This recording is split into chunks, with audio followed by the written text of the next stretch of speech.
Hello,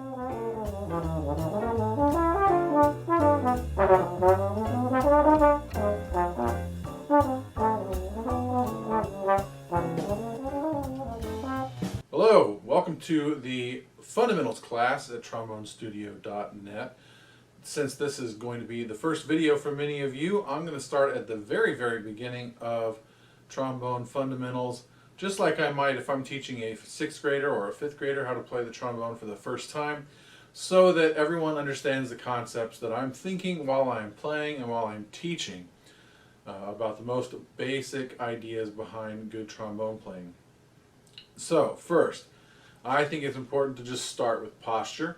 I think how we carry ourselves whether we're standing or seated is going to greatly affect how comfortable we are when we play. And the trombone being a somewhat awkward instrument, as it is asymmetrical and being held in the left hand while moved in the right hand, also lends itself to very interesting posture problems if people are not careful. So I'm going to demonstrate a seated posture. And I'm in a chair. I'm looking for a kind of a chair that allows me to get my hips above my knees. You can't really see it exactly, but that's the goal. If I can't get that with the chair, I might look for a bigger chair or sit further forward on my chair so that my hips come down, my legs come down from my hips to my knees. So I'm sitting a little bit forward as I'm about to play. And then also really important is your shoulders and neck. We want to make sure that our airway is clear with as little obstruction as possible between the air and the embouchure, and so it helps to have the chest to be really open. I think of having my shoulders back. Sometimes I'll lean my neck back like this to stretch out the neck a little bit and then bring it up to sort of a conversational level. So I'm just talking to somebody one-on-one and I want to look like I'm interested in what they're saying, and hopefully they're interested in what I'm saying. Regarding the shoulders, it helps me to consider saluting. My dad was in the military, and so if anybody has any experience with the military, you know about the salute your commanding officer, so that you don't get called out to do 20 more push-ups, and so you're always with your best posture. If you're doing the drill at the military boot camp, it's the same way on trombone without as much consequences. So again, shoulders are back like you're saluting your commanding officer. And then we're going to talk about the left hand. So left hand, we probably know or learned this when we were beginners. I usually make this kind of a symbol, and then you have the thumb come up to the brace, index finger up here to the top by the lead pipe. The pinky can come around the inner slide brace, while the other two fingers wrap around this is the outer slide brace, and the other two fingers wrap around the inner slide. You should be able to hold the instrument pretty comfortably in just the left hand. Just let it sit like this. And then as you grip it more firmly, you can kind of just hold all the weight in the left hand, up and over, everywhere you go.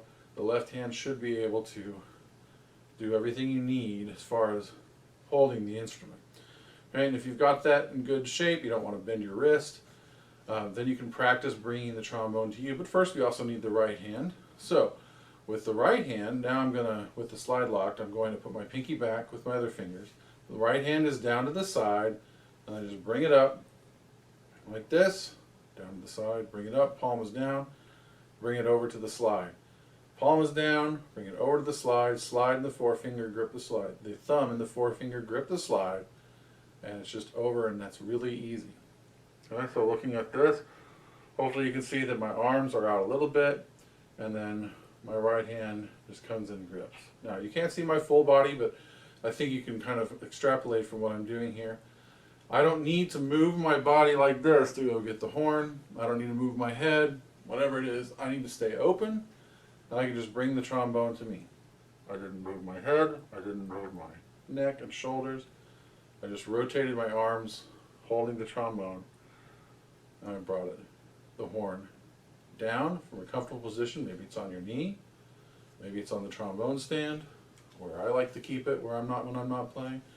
Maybe it's in your right hand here, on your right knee, wherever it is. Maybe it's with the slide, the little rubber stopper on the ground. Wherever it is, you pick it up, bring it to you. You don't need to move any. You don't need to move your head around. Sometimes I would catch myself doing that. but you just bring it up, put it here, and then when you play, you should be able to get a free-flowing stream of air through the embouchure.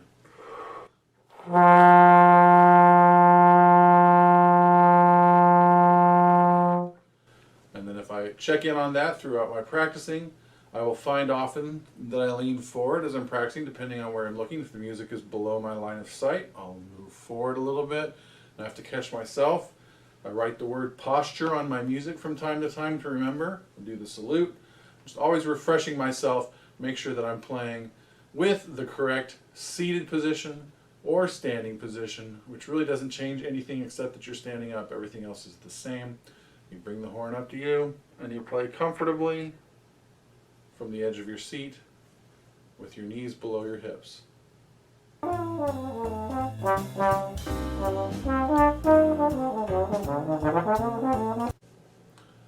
So now that you're practicing how to hold the horn properly, how to carry yourself physically in a way that allows you to get the most out of your air, we need to form the embouchure and get the mouthpiece set in the right place so you can produce an effective and efficient buzz.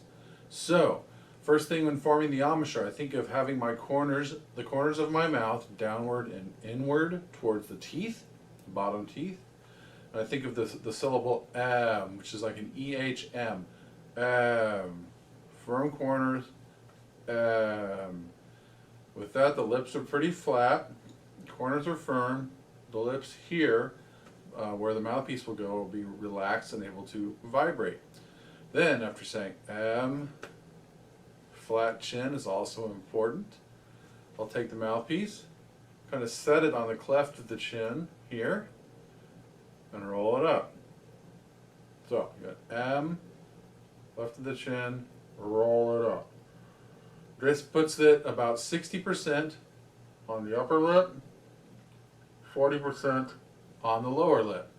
And that's not going to be the same for everybody. This is where it's really helpful to have a teacher or your band director really work with you individually to find the exact right placement, because our faces are all different and they're shaped a little bit differently, and it's not going to be the same for everyone for every trombone player that's starting out, or even for you if you've been playing for a while. But it's worth to go through the process and look for maybe if you need to shift your mouthpiece a little bit. Maybe sometimes you need to shift it up, closer to the nose, if it's getting too much on the bottom lip, or whatever the case may be. Get with a teacher to help you find the exact right placement for you. But this tends to work for most of the students that I start when they're young. And if I have to work with an older student who needs to move the embouchure, this is kind of where I start. But again, everybody's different, so don't assume that it's going to automatically be right, or if it doesn't work, that something is wrong with you. You can find the right mouthpiece placement. So set it on the chin, roll it up. While with the mouthpiece in place and the corners firm, I want you to blow air through the mouthpiece, not too forcefully, and allow the lips to come together. First, just get air. Steady stream of air. Then, with the corners firm, allow the lips to come together. So we're starting the buzz out of nothing. You have this stream of air, the lips come together, a buzz starts.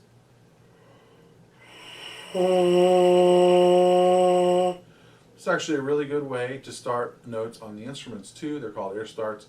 We will dig into those quite deeply in a moment, but for now we're just making the air turn into sound. M, corners down and in, mouthpiece on the chin, roll it up.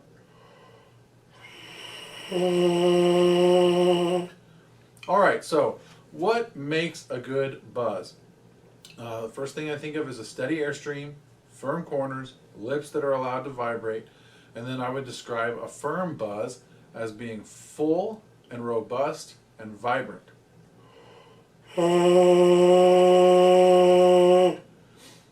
There's a lot of debate as to the value of mouthpiece buzzing, or what kind of mouthpiece buzzing to use, debate within the trombone community.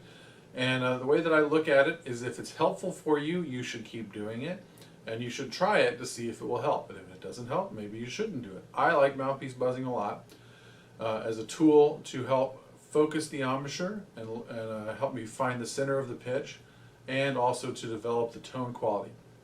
So now there's two different kinds of general approaches to buzzing that I've worked with my own teachers. One is to have an open buzz with a lot of air coming through. You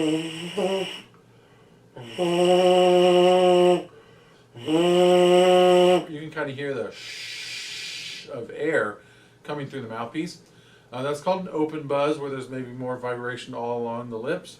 Another is called a closed buzz, where the vibration is more focused. You can hear how that's kind of just more direct and maybe tight, compact in the core of the sound rather than open and diffuse. And both of those teachers have done exceptionally well as top of the tier, world-class musicians. So again, experiment with that kind of thing. Experiment with your teacher. Get specific guidance. I try to aim more towards a closed sounding buzz with a lot of vibrance, a lot of air coming through, but it's still more focused towards the middle of the mouthpiece where the lips are meeting. Throughout all of this, no matter what, this is our first sounds, I want things to sound and feel easy. So one of the biggest problems I have in my own playing is kind of getting really muscular and tense about the playing. I have to constantly relax. Having good posture helps. And it's just the air moving through the mouthpiece. And when it sounds easy, it actually opens up a little bit. It's a little bit less condensed. So that's one thing to consider. So now, questions I asked new students and old students whenever we're starting out with this lesson is, what is it that causes the pitch to change? What is the determiner of pitch on the mouthpiece? And I'll get some messages related to the teeth, maybe to the tongue or something like that, maybe to the airstream, the direction of the airstream, whether the airstream is going straight out or whether it goes down and up, whether the tongue is arched up or like this. And those are related to high range, and range changing rather. But really the main determiner is the aperture, and the aperture is the hole that the embouchure forms, which the lips forms with the lips for the air to pass through and then to vibrate at a different pitch. So if the aperture is large, you'll get a lower, more open pitch, I guess, and then if it's smaller, the pitch will go up. So we have to determine how naturally, in an easy way, make the pitch change. And so we just practice with it. Practice letting the pitch go up.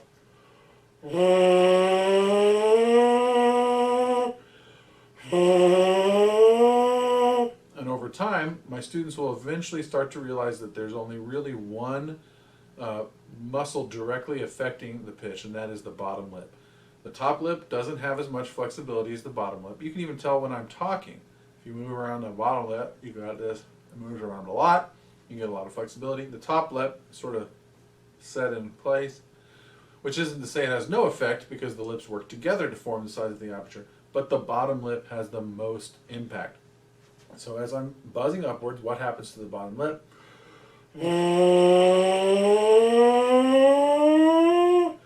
Very gradually, the bottom lip is kind of moving upward and maybe inward. Very, very, very, very subtly.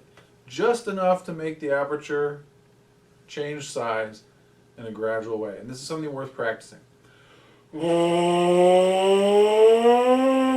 Buzzing smears, which we'll talk about here in a moment, really helps to learn how to control the embouchure to produce the right pitch and the right aperture size. What about going down?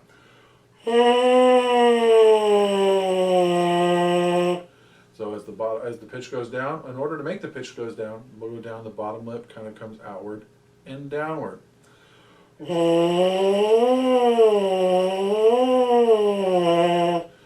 This is really helpful to understand, but it's not necessary to understand. These are kind of complex processes. What's helpful to understand is when you might be doing something wrong that causes things to not quite work out right, and then you try and do it the right way. Now, along with the bottom lip moving, the tongue and the airstream correlate directly with the pitch. Now, if I'm buzzing low, the tongue inside my mouth starts flatter, and the airstream is flatter to correspond with that. And then as I go up, the tongue arches up, The bottom lip comes in upward and inward very, very, very subtly. The air starts to angle downward.